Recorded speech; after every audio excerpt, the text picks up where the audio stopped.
Merci Madame la Présidente, chers collègues conseillers. Nous sommes en période de Ramadan. Je souhaite à tout un chacun de passer cette période dans les meilleures conditions.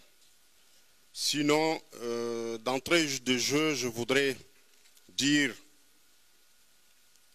à tous que je ne suis pas signateur de cette résolution. Et je ne m'inscris pas dans la logique d'une résolution comme telle. D'ailleurs, vous n'ignorez pas, et vous le savez, vous le vivez tous les jours, les souffrances que nous vivons en tant que Tchadiens, au quotidien. Je crois que c'est l'enfer que vivent les Tchadiens au quotidien. À cause de toutes les pénuries que vous connaissez.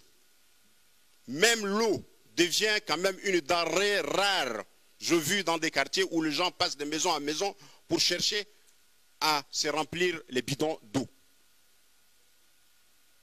En plus de cette énergie, de l'électricité qui n'a jamais existé et dont le gouvernement vient nous rendre la gratuité, je pense que c'est vraiment de l'impossible.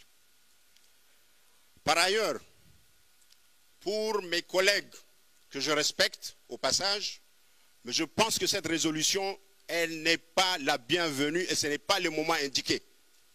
Nous sommes dans une période où il serait plus indiqué de chercher à apaiser les esprits, les cœurs, à être plus compatissant, à avoir un peu plus d'humanisme.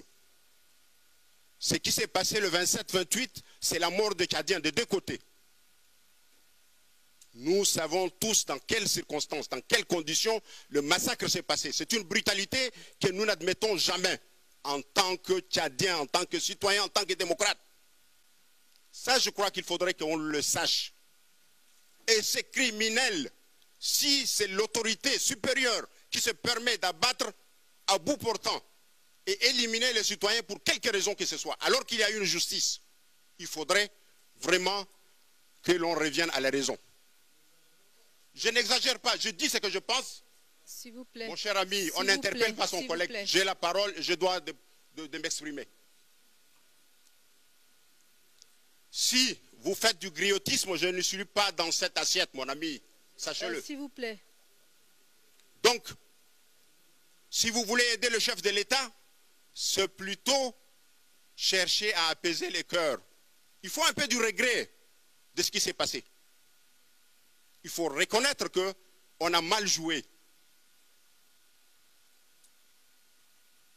Donc, dans cette situation, je vous le dis, je le répète, je ne suis pas du tout favorable à une telle résolution. Ça aurait été mieux, nous, en tant que représentants du peuple, que nous prenions une résolution contraignante au gouvernement pour demander de rabaisser le prix du carburant, ne serait-ce que rabaisser un peu la cherté de vie que vivent au quotidien nos citoyens. Je vous remercie.